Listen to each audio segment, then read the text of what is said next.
Whispers in the storm. Embracing the Buddhist call to peace. The rain that afternoon arrived suddenly, fierce, pounding on my old porch roof like 1,000 impatient fists.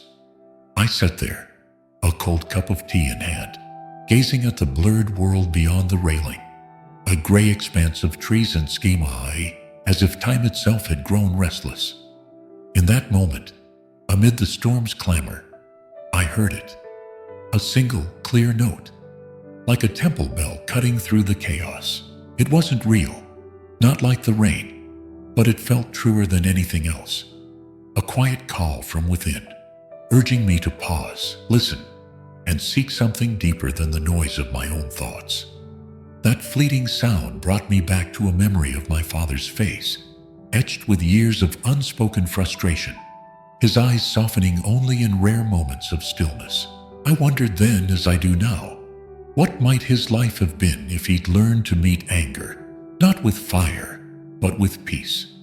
That question, born in the heart of the storm, felt like a thread pulling me toward the Dharma, a path where wisdom turns pain into purpose, and every breath becomes a step toward serenity. As an older person in a world that often feels too fast, too fractured, I find myself drawn to the Buddha's teachings, not as distant philosophies, but as a living map to navigate the quiet struggles and joys of these later years. The Buddha once said, "You will not be punished for your anger. You will be punished by your anger." All these words, simple yet piercing, speak directly to the essence of aging with grace in a place like America, where time can feel both a gift and a weight. For those of us who've seen decades carve their mark, through loss, change, or the slow fading of dreams, anger can linger like an uninvited guest. What if we could embrace these moments, not with clenched fists, but with open hands? What if the years ahead could be defined not by what we've lost, but by the peace we've found? This idea feels especially vital now, as I sit in the autumn of my life, reflecting on solitary evenings or conversations cut too short. I think of older friends in my community, men and women in their 60s, 70s, 80s, sharing stories of sleepless nights, wrestling with fears of irrelevance or uncertainty about what lies ahead. In their voices, I hear a shared longing for enduring purpose, for lasting connections, for a heart unburdened by resentment.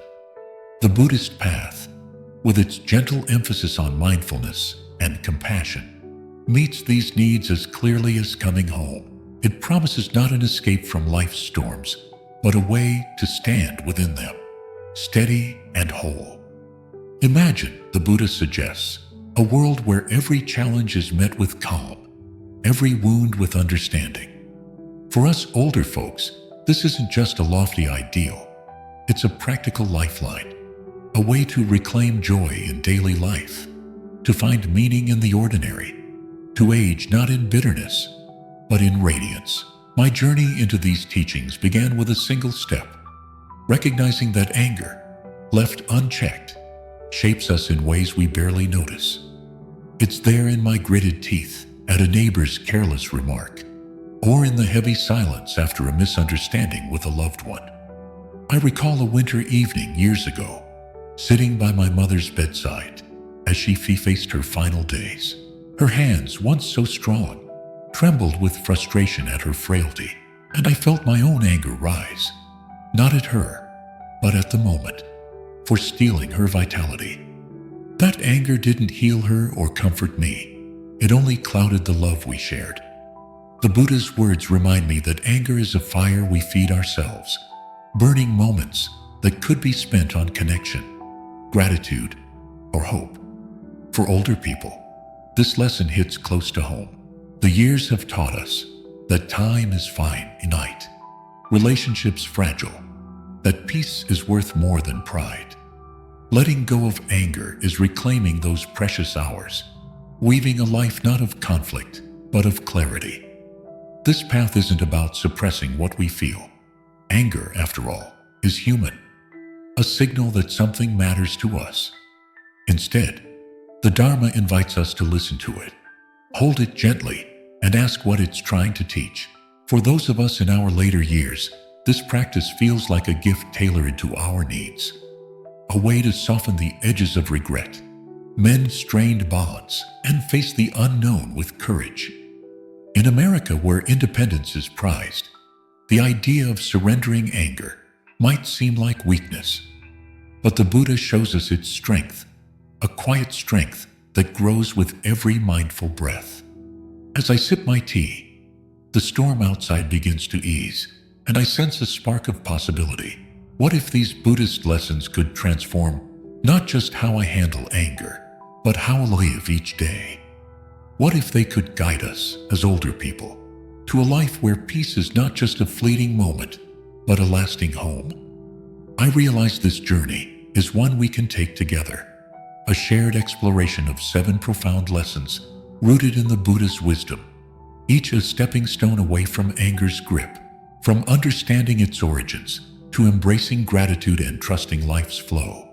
These teachings offer practical tools for aging hearts, seeking serenity. They speak to our fears of fading, our longing for meaning, our hope to leave a legacy of love. As I step into this quiet yet powerful world of the Dharma, I invite you to walk with me, not to erase the storms, but to find the bell within them, clear and true, calling us to live fully, right now, in this moment. Let's begin where all change starts, with a breath, a quiet resolve, and the courage to choose peace. Seeing through the fog, the wisdom of understanding as the rain softens to a drizzle outside my porch, I linger in the quiet, the world now hushed as if catching its breath. My thoughts drift to a moment years ago, a heated argument with my brother over something trivial, a spark forgotten, but fiercer than it deserved. The memory stings, not for what was said, but because my anger blinded me to his weary eyes, to the unspoken burdens he carried. The Buddha teaches that such anger often stems from ignorance, a fog of misunderstanding that clouds our view of life, ourselves, and those we love. For those of us in our later years, this lesson is like a lantern at dusk, illuminating a truth we've glimpsed through decades of triumphs, and mistakes. Much of our frustration springs not from the world's wrongs, but from our own expectations, clinging to how things should be. The Dharma invites us to step back, question those assumptions, and find peace in seeing clearly, a gift that grows more precious as time asks us to soften, to understand, to let go. Ignorance, the Buddha taught, is the root of anger's fire. It's the belief that life must bend to our desires, that plans will unfold smoothly, that others must always meet our hopes, that our preferences define what's right. I think of times I've bristled at a friend's blunt remark, or felt irritation surge when plans unraveled, a visit canceled, a doctor's delay, a body no longer moving as it once did. In those moments, I was caught in ignorance, expecting permanence in a world that shifts like sand. For older people, this can feel achingly familiar. We've lived long enough to know life is unpredictable. Children move away, dreams get deferred, health falters. Yet we resist its flow, and that resistance breeds anger. The Buddha's wisdom cuts through this fog. By understanding that change is life's heartbeat, that our likes and dislikes are but passing waves, we begin to loosen anger's grip. This isn't about denying what we feel, but seeing its nature, a signal to pause, reflect, and choose a wiser path. This practice of awareness is a quiet revolution, especially for those of us navigating the complexities of aging in a place like America, where self-reliance can sometimes mask vulnerability. I recall evenings with my neighbor Clara, a vibrant woman in her 70s, whose sharp wit hit a heart bruised by years of family estrangement. She once shared how anger at her son's choices kept her awake, replaying old arguments until dawn. When I mentioned the Buddha's idea of watching our reactions, asking why we feel this way, she grew thoughtful. Over weeks, she began to notice her anger's roots. Not just her son's actions, but her fear of losing him, her longing for connection. That small but profound shift brought her moments of peace, even a tentative letter to her son after years of silence. For older people, this self-awareness is a lifeline. It helps us untangle knots of regret or resentment about careers that didn't soar, relationships that fractured, or bodies that betray us, and offers a way to respond with compassion for ourselves and others. The beauty of this lesson lies in its simplicity. We don't need to conquer anger, only understand it. The Buddha encourages us to observe our thoughts, as if watching clouds drift across a vast sky, not grasping, not pushing away, just noticing. In my own life, I've started catching moments when irritation flares, like when a news headline grates, or a memory of past slights resurfaces. I ask, what am I holding on to? What am I afraid to release? Often it's the need to be right, to control, to shield myself from hurt. Recognizing this doesn't erase the feeling, but it creates space, a breath where I can choose kindness over sharpness, curiosity over blame.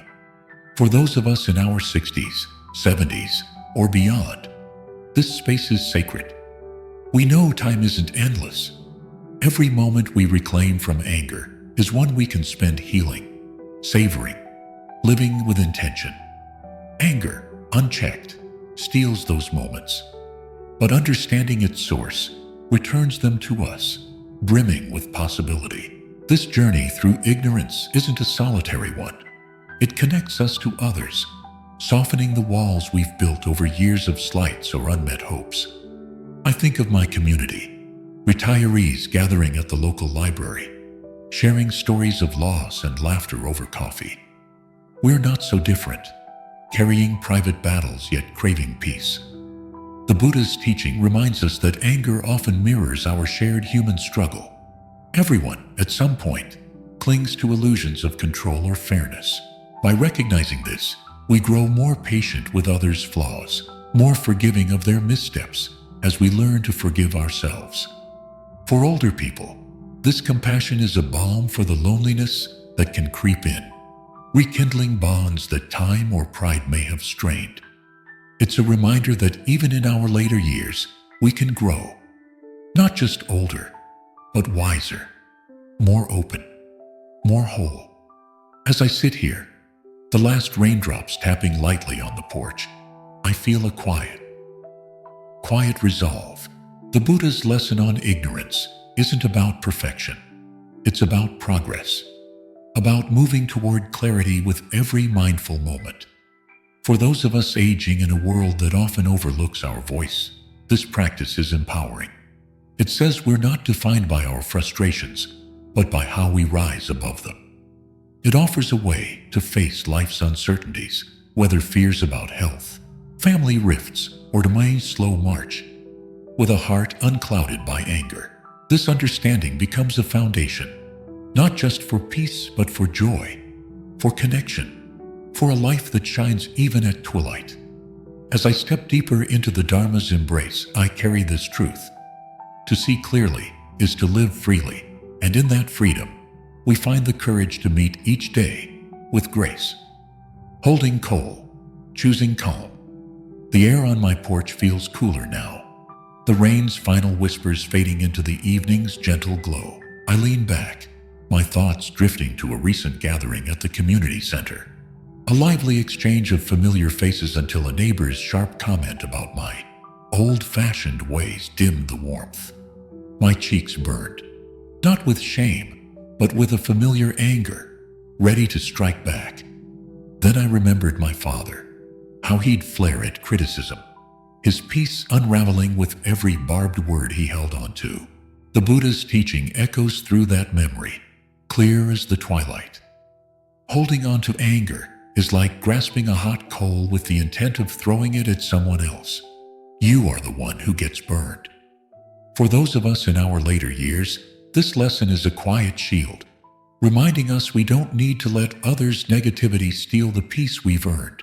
In a world that sometimes dismisses our worth, The Dharma offers a radical choice: to stand firm, guard our peace, and live unshaken by the storms others carry. This teaching is like a lifeline for older people, especially in places like America, where sharp words and quick judgments can pierce the calm we've spent decades cultivating. I think of times I've let a careless remark, a cashier's impatience, a friend's unintended slight linger too long, souring my day with resentment. At 70, I know how precious every hour is, yet how easily it's lost to bitterness. The Buddha's wisdom cuts through this trap. Others' words, their anger, their flaws, reflect their struggles, not my worth. This isn't about ignoring hurt, but choosing not to carry it. I recall my friend Henry, a retired teacher in his 80s, who faced a barrage of complaints from a former colleague about his outdated methods. Instead of snapping back, he smiled, nodded, and later told me, "Their words are their weight, not mine." That detachment, rooted in Buddhist practice, let him walk lighter, his heart unfurled. For us, navigating the challenges of aging, waning energy, shifting roles, this ability to let go is freedom, a way to save our strength for what truly matters. Letting go, in the Dharma's sense, isn't tallness, it's clarity.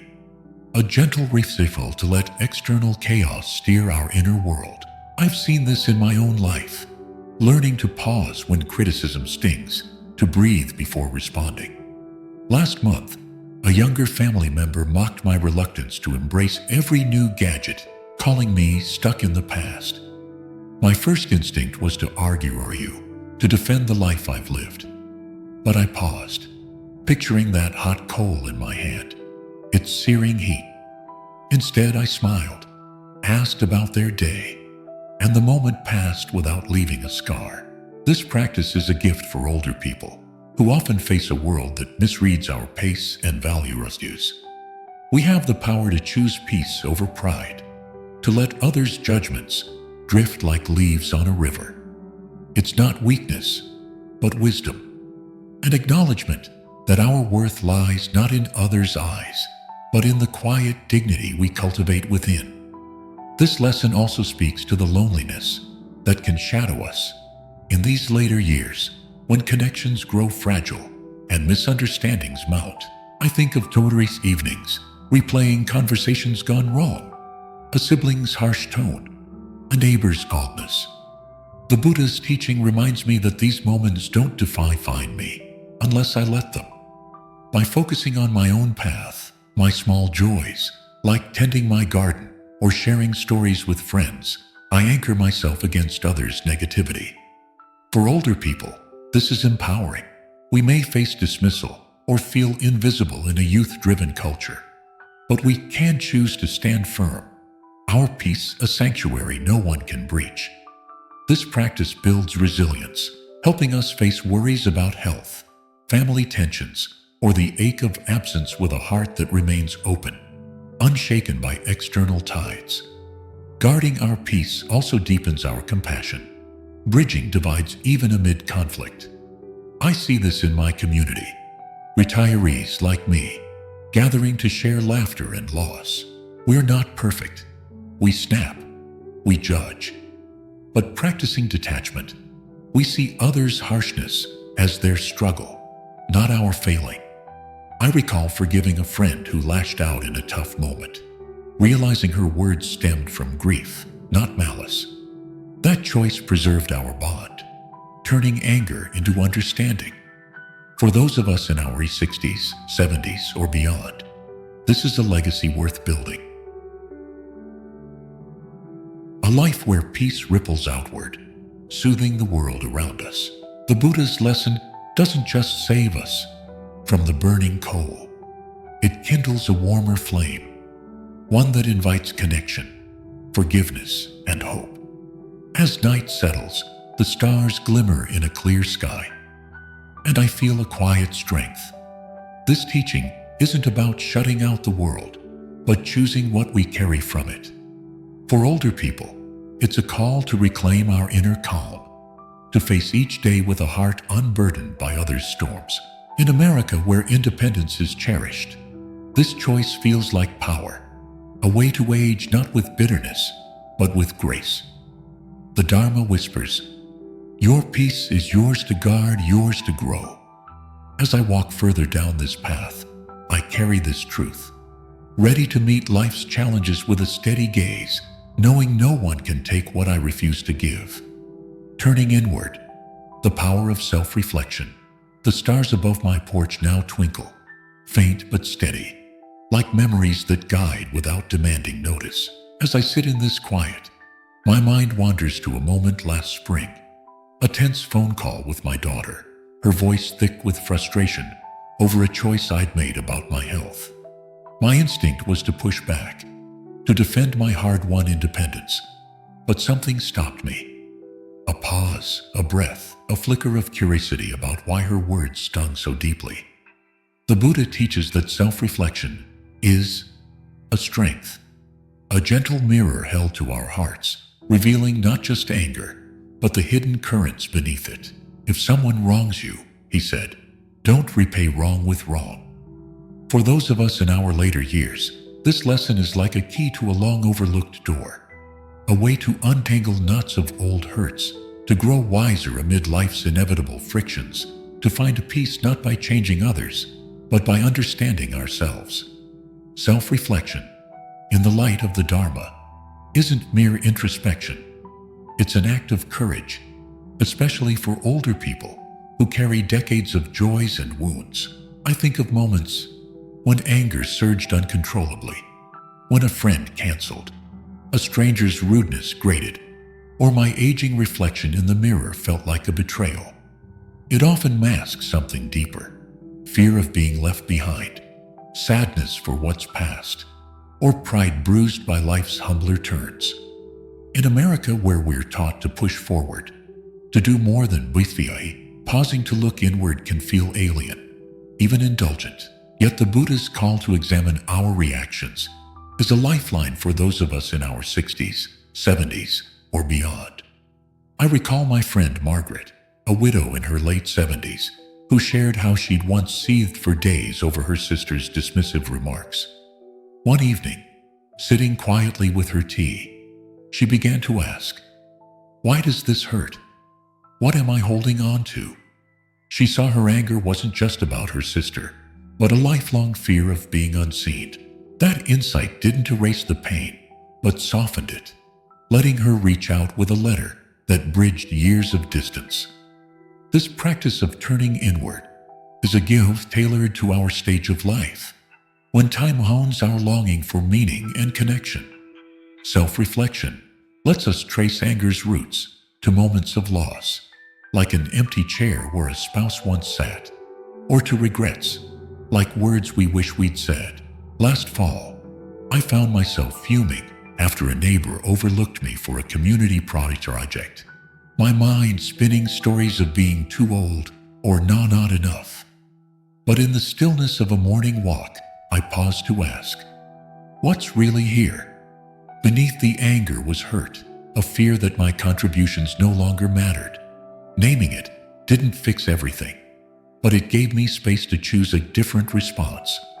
I offered help anyway, and found not just acceptance, but gratitude. For older people, this shift is empowering.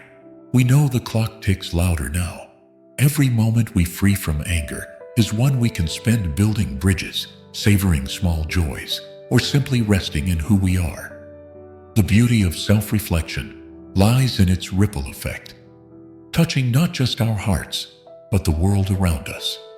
The Buddha's teaching urges us to notice our triggers, those predictable sparks that set us off, and face them with curiosity rather than fire.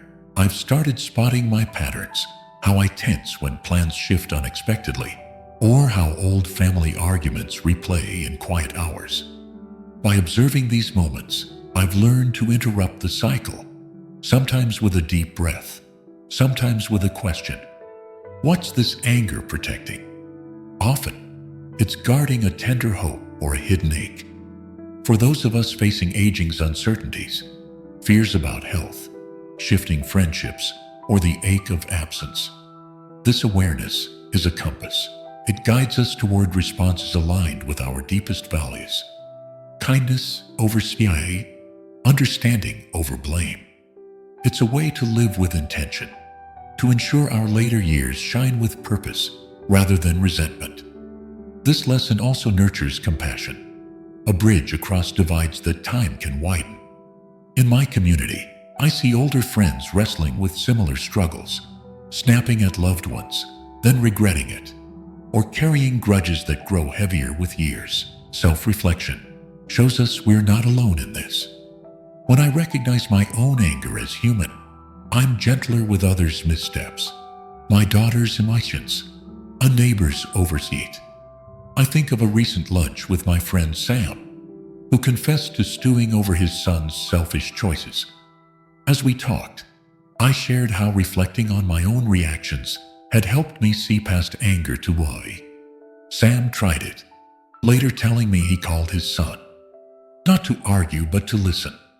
That small act rebuilt trust both thought lost. For older people, this is a legacy worth crafting, a life where self-awareness turns conflict into connection, where we age not with rigidity, but with grace. As the night deepens, the stars above my porch seem brighter, each a quiet testament to the clarity gained by looking within. The Buddha's lesson on self-reflection isn't about dwelling on faults, but uncovering truths that set us free. For those of us in our later years, it's a call to embrace our inner strength, to face life's challenges with a heart open to learning. In a culture that often urges us to chase past discomfort, this pause is radical, a way to honor the wisdom we've earned, to mend what's broken, to live fully in each passing day. As I walk further down the Dharma's path, I carry this mirror of self-reflection, not to judge, but to understand, knowing it lights the way to a peace that grows stronger with every step. The quiet strength, embracing stillness and silence. The night wraps my porch in a gentle hush, the stars above now a chorus of light against the dark. I settle into this stillness, my breath slowing, and my mind drifts to a chaotic afternoon last winter, rushing to a doctor's appointment, only to meet a crowded waiting room and a receptionist's curt dismissal. My heart pounded with irritation, sharp words on my tongue, until I closed my eyes for a moment, letting the noise fade into a single deep breath. That pause, fleeting as it was, felt like a sanctuary. The Buddha teaches that in stillness and silence lies a power greater than anger's roar. Silence the angry with love. Silence the malicious with kindness. For those of us in our later years, this lesson is a soft harbor amid life's storms. A reminder that we can find clarity not by battling the tempest, but by standing quietly within it. Our hearts steady, our peace unbreakable. In a world that often feels too loud, news blaring, schedules rushing, even our own worries clamoring for attention, silence can seem like surrender. Yet for older people who've weathered decades of hustle and heartache, this practice is a revelation, a way to reclaim the calm that aging sometimes steals. I think of moments when anger surged unstoppably, a neighbor's careless remark about my slower gait, a family disagreement that cost me sleep. Each time, the urge to react was fierce, but I've learned to let silence be my first response. I recall my friend Ellen, a vibrant woman in her mid-80s, who faced a heated argument with her grandson over his life choices. Instead of firing back, she sat quietly, hands folded. Breathing deeply, she later told me that silence gave her space to see his fear, not just his defiance, and her gentle response. A kind word, a listening ear, healed what sharp words might have broken. For us, with years teaching us time's worth, this stillness is a treasure, saving us from regrets that outlast any fleeting victory. The Buddha's call to silence isn't about suppressing what we feel. It's about making room for wisdom to grow. In America, where we're often urged to speak up, to act, Choosing stillness can feel counterintuitive, even weak. But I've found it's a quiet strength, especially as we age. Last summer, at a community meeting, a younger organizer dismissed my suggestion for a local event, and I felt the familiar flare of anger. Instead of arguing, I took a breath, letting the room's clamor settle. In that pause, I saw my anger wasn't just about being ignored, but a fear that my voice no longer mattered. That clarity let me respond calmly, patiently offering my idea again, and it was heard. For older people, this practice is a lifeline. We face moments that test us: failing health, family tensions, the ache of being overlooked. And silence lets us meet them with grace, preserving our energy for what truly heals or uplifts. This stillness also weaves mindfulness into our daily lives, a thread strengthened by practice. I've started carving out quiet moments, sipping morning coffee without the radio, walking in my garden without a phone. These pauses, small as they seem, ground me when anger rises. I think of my neighbor Paul, in his late 70s, who began sitting silently for few minutes each evening after a stressful day. He says it's like resetting his heart, letting frustrations dissolve before they take root. For those of us in our 60s, 70s, or beyond, this is more than calm. It's resilience. We know life's uncertainties, a diagnosis, a loss, a rift, can spark anger's flame, but silence cools it, giving us space to choose compassion over conflict, to listen to our deeper selves. It's a way to honor the wisdom we've earned, to live with intention even when the world feels chaotic. Silence is also a gift we give others, a kindness that ripples outward. I've seen this in my community. Friends like me, gathering to share stories of aging's highs and lows. When anger flares, as it sometimes does, one of us pausing, a steady gaze, a slow nod, can shift the air, inviting understanding where anger stood. I recall a tense moment with my sister, her voice rising over a misunderstanding about family plans. Instead of matching her tone, I stayed silent, letting her words settle. That pause opened a door. She softened. We talked, and we found common ground. For older people, this is a legacy of peace, a way to mend bonds strained by time or pride, to leave moments of connection rather than discord. The Buddhist teaching shows us that silence isn't empty. It's alive with possibility, a space where love can speak louder than anger.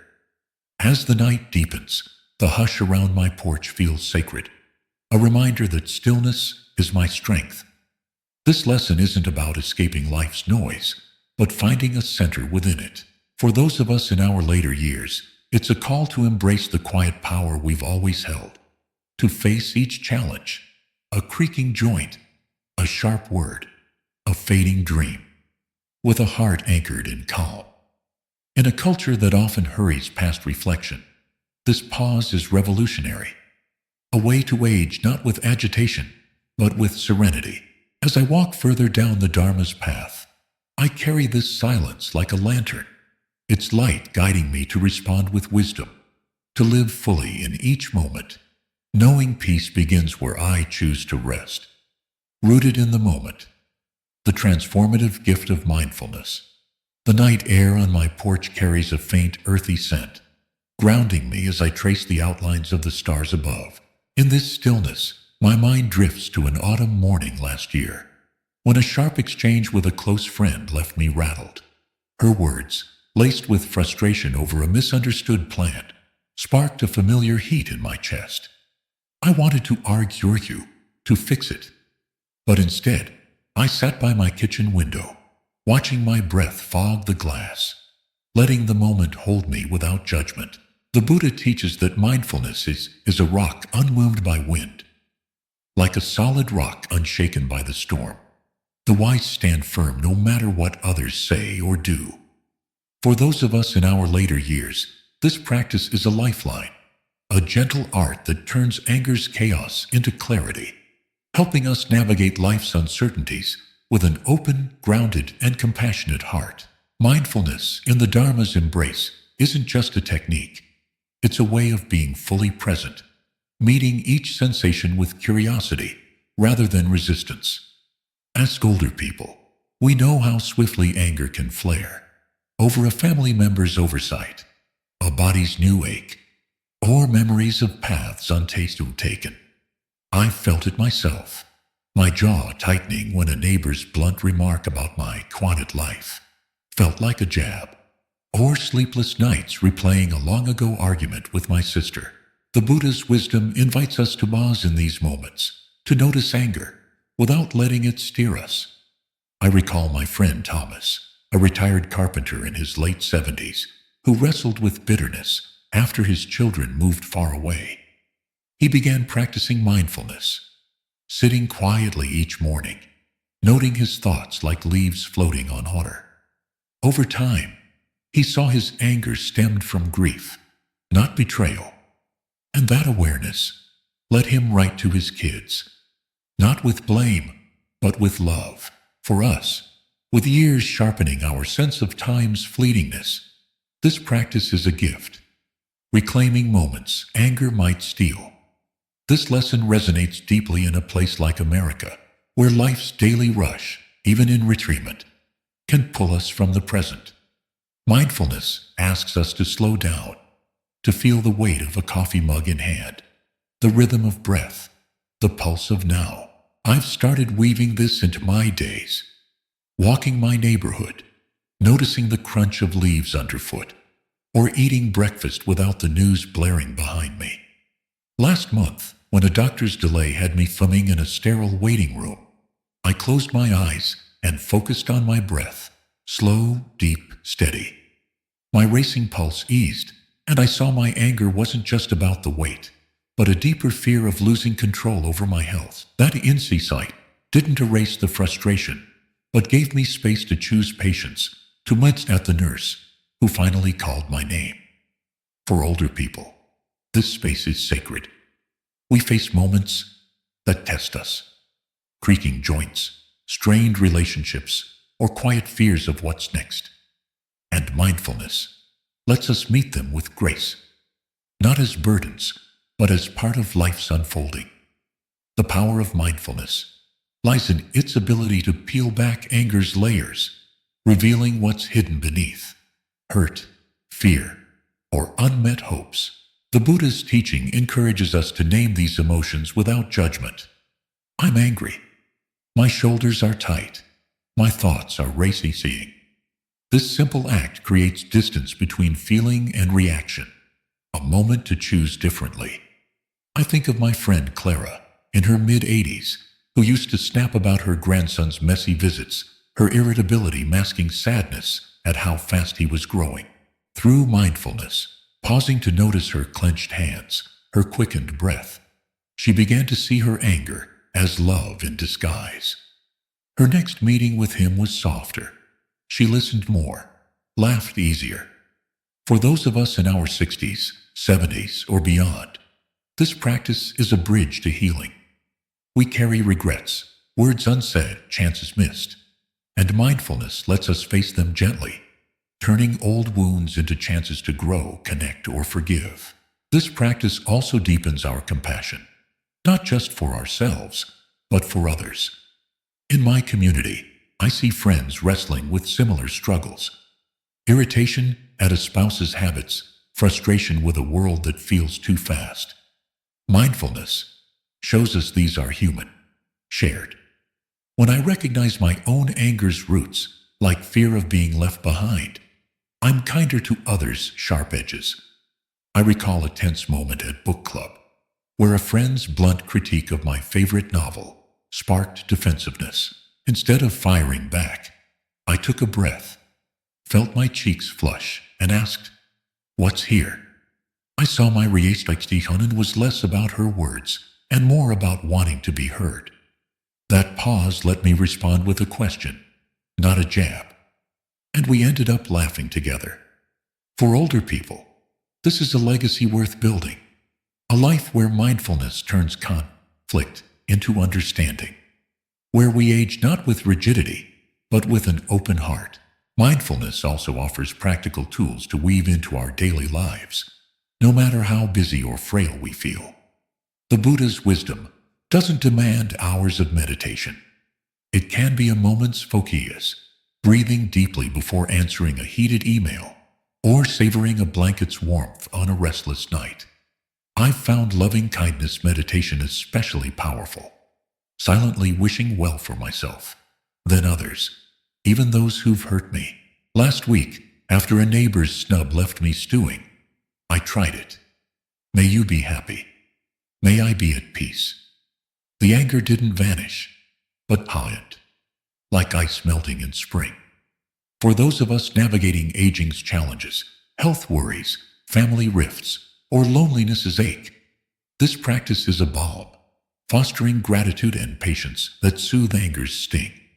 It's a way to live fully, to find joy in the ordinary, to meet each day with a heart both steady and soft. As the night stretches on, the stars above my porch seem to pulse with quiet purpose, each a reminder to stay present. The Buddha's lesson on mindfulness isn't about erasing anger, but meeting it with awareness, transforming it into a path to wisdom.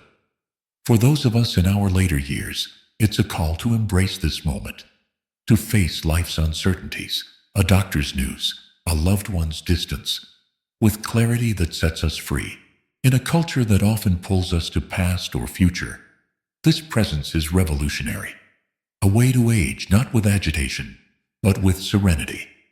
As I walk further down the Dharma's path, I carry this rock of mindfulness, unshaken by wind, knowing it anchors me in love, in truth, in the beauty of now. A heart full of thanks, the radiance of gratitude. The stars above my porch fade into the first light of dawn, a soft pink brushing the horizon like a promise kept. Sitting here cradling a warm mug, my mind turns to a quiet evening last month, when loneliness arrived uninvited, the house too still after an ordinary day. I found myself listing grievance, missed calls from my kids, a body slower than it used to be, until I paused, struck by a memory of my mother's smile, how she'd marvel at a simple sunset despite her pain. The Buddha teaches, let us be grateful for what we've learned today, even if only a little. And this wisdom, like sunlight through clouds, shifts our gaze from lack to abundance, cooling anger's sparks with gratitude's gentle warmth.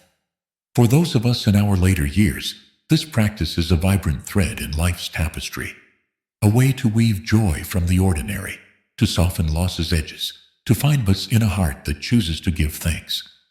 Gratitude, in the light of the Dharma, is a transformative act, not a fleeting sentiment, but a lens that repaints our world.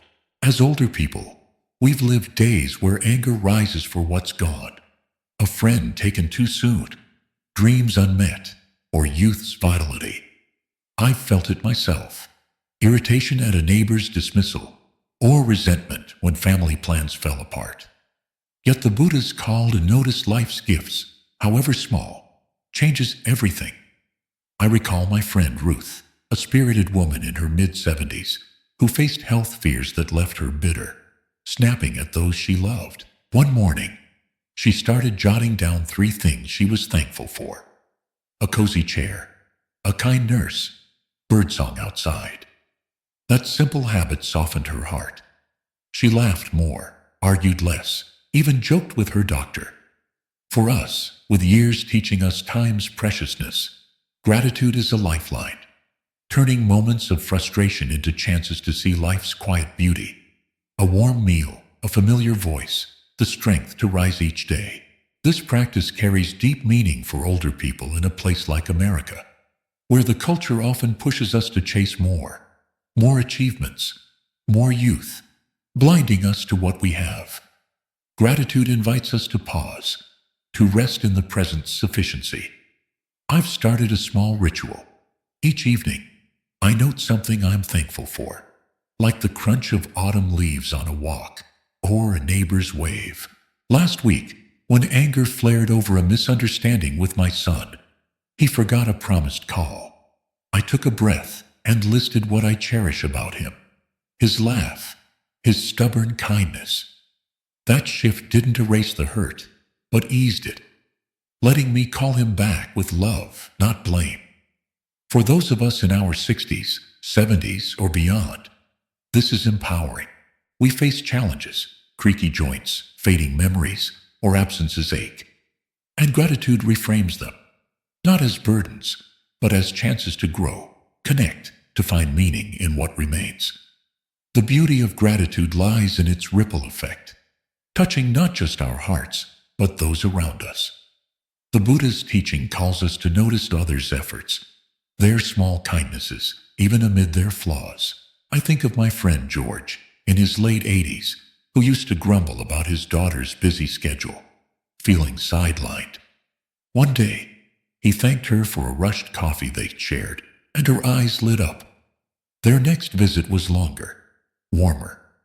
That act of appreciation rebuilt a bridge anger had worn down. For older people, this is a legacy worth crafting. We've lived long enough to know relationships are fragile, strained by distance, time, or pride. And gratitude mends them, fostering forgiveness where resentment once stood. I've seen it in my own life. Thanking a neighbor for a small favor, despite past slights, opened a conversation that grew into friendship. This practice turns anger's heat into connection's light, a gift we give ourselves and others. Gratitude also reshapes how we view life's hardships, a lesson that sinks deep as we age. The Buddha's wisdom shows us that challenges, health struggles, family rifts, or quiet fears of what's next can be teachers, not just trials. Last spring, when a storm damaged my garden, I fumed over losing my carefully tended roses. But sitting there, I gave thanks for the soil's resilience, for hands that could replant. That shift turned despair into purpose. My garden bloomed again, imperfect, but alive.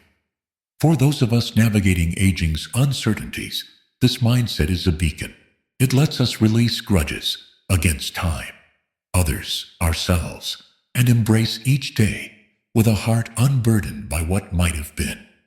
In a world that often measures us by what we've lost, gratitude says we are enough, that our lives, even now, brim with possibility. This practice doesn't demand grand gestures. It thrives in the small everyday things. A moment to thank a grocer's smile, to cherish a memory while sorting old photos, to breathe gratitude for a body still carrying us. I've noticed it shifts my inner voice, softening the critic that faults my flaws or others. When anger rises, like yesterday over a friend's careless remark, I pause, recall something I'm grateful for. Her humor, our shared years, and the tension melts. For older people, this is a revolution of the heart, easing anger's stress, nurturing health, and calm in bodies that need both. I see it in my community, friends like me, gathering to share stories, their faces softening as they name what they cherish. Gratitude ripples, inspiring others to see life's light, creating a warm circle where anger once stood. As dawn breaks, the sky above my porch ablaze with color. I feel gratitude's quiet power. The Buddha's lesson isn't about ignoring pain, but balancing it with joy, about choosing to see life's gifts, even in its storms.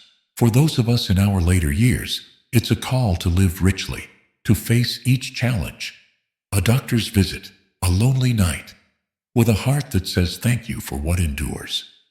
In a culture that often pulls us toward lack, this practice is radical, a way to age not with bitterness, but with radiance. As I walk further down the Dharma's path, I carry this gratitude like a flame, its warmth lighting my way, reminding me that peace grows not from what I gain, but from what I choose to cherish.